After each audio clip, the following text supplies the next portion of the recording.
Afternoon, ladies and gentlemen. We are today, Friday, April 29th, 2017. And for the particular topic discussion that we have, I want to warn some of these viewers that it is, to them, it might just be a little bit of a controversial topic discussions. But, it is a topic that I actually wrote the title of the topic yesterday, and I said that I wanted to talk about it. But then after that, I erased it because I was like, okay, I don't want people to come in this video and express their feelings. And it's like, I don't have the patience to deal with that. Okay. But then yesterday, one of I'm not so sure if that person is a new subscribers or if he or she is just now coming in and sharing a lot of their opinion. And the person said something about the Haitians, and I replied back that I sincerely believe that the Haitians also contributed to the failure that Haiti is right now. And after that, I said to myself this morning that, you know what, go ahead and speak about what you feel like you wanted to speak about.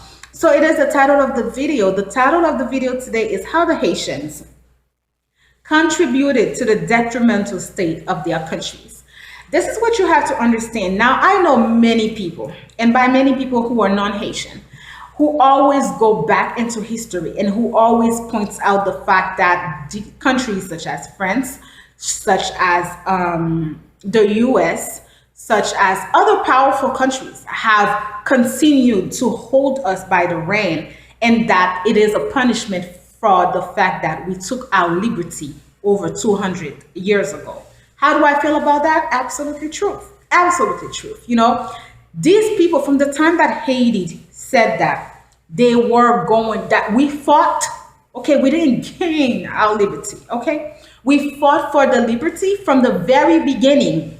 These people made sure, they assured themselves that we would remain the way we are today. But in another sense, the Haitians have never woke up to become conscious of that.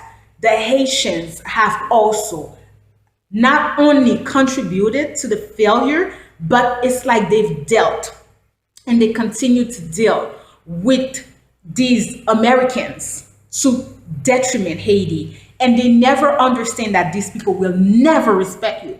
President Obama never set his foot here on our soil. And so many Haitians are at all with him. Now, the other day I was talking to my dad, and I said that to my dad. My dad is kind of like somewhat of a fan of him as well. And I'm like, don't be fooled by his charismatic nature, Papi. Sometimes, I might post certain things about him and there, but, if I were to see him, it would be like whatever, because I don't know what's the respect and that you have for my country. And my father said something to me. He said, well, don't judge him so harsh because he didn't come to Haiti. Look at the past presidents that Haiti has had. Look at the state of your country. Look at what some of the people that are part of this government. Maybe that's why he hasn't come. So then, I had to, when my father said that to me, I had to think about it. So what have I talked about? And I didn't want to, this is the type of topic that can go overboard, and this is the type of topic that people can really be emotional about it. So I really didn't want it to be that. So I have a few points. I think that the first thing is bad leadership. We've never had great leadership. The few people that we had as great leaders, they murdered them, assassinated them, overthrew them. Anybody who came and who wanted to do something positive for the country, for the entire country, something happened to them one way or another. The only people that have been in power who have stayed either by dictatorship or somewhat democracy are people who are either placed here on this country by the Americans, or people who are here and who instilled dictatorship and who also continued to impoverish the country, right? The second thing, you have corruption. Corruption is driven here in Haiti, and it hasn't come like that. It started off very slowly, and now that is the majority of the things that you find in Haiti. It's corruption. No one these days, especially now, guys, especially now, no one these days is going to come to, very, very little, I don't want to say no one, is going to come into Haiti and say things like, okay, you know what, it doesn't matter, I'm going to do something and I'm going to push forward. Everybody, most people, I don't want to say everybody because that is incorrect, not everyone. but many people, are doing some type of corruption here in Haiti, and that also includes foreign people. You don't have any borders, you don't have any government. The majority of your police are crooked. So if you have all of that, then it's easy for any other foreigners to come and say, okay, you know what, Haiti is really a ghetto. Let me just come to Haiti. I'm going to make a few bucks, and I'm just going to call it a day. I'm not here to change the country. That's what's going on. Now, the third thing that you have loss of respect of the land. The Haitians have loss of respect for their land. If they didn't have loss of respect for their land, you would have not seen so many fatra déchets like on the streets. The streets of Port-au-Prince are really, really nasty. Actually, I have to admit that some of Port-au-Prince, I was very shocked to see that they were really, well, I don't want to say really clean, but somewhat clean. And I was telling my dad about it. There are certain parts of Delma, there are certain ports, now you see that it's a little bit more clean.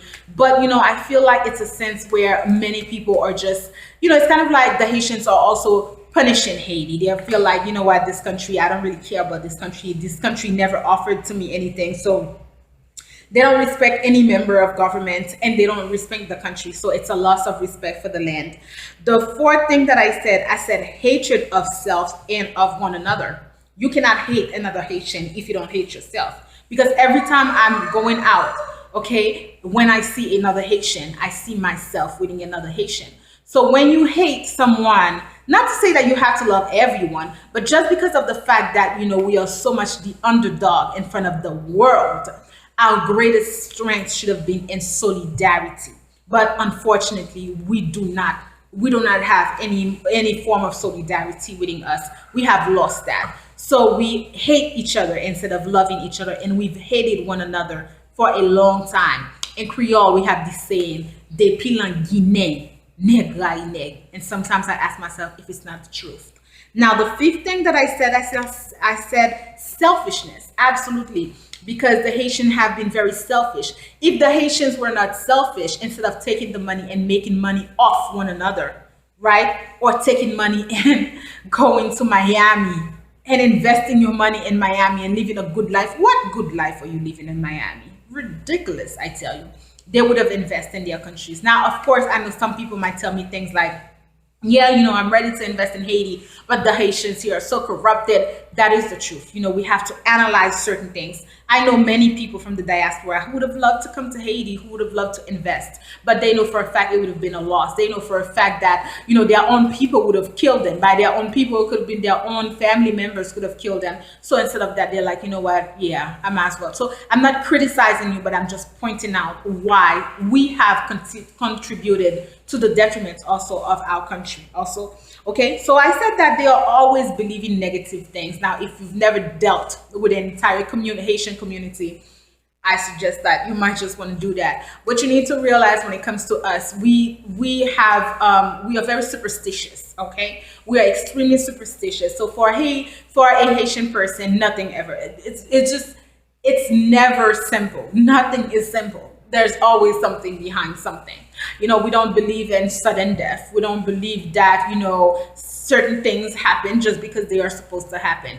We always believe that there is something behind it. Am I condoning this? I feel like, for me, for someone who's also understanding that spiritual life, for someone who understands certain things, I think that, yes, these things exist, but I think that once you start to always think about certain things, you're just imagining things by now, and you become schizophrenic, right? And something that I've realized also with my stay in the US, it was very surprising for me to see how many of my peers ended up in the mental institution, right? Because the thing is that the first thing is that, okay, you can't always think a negative thing.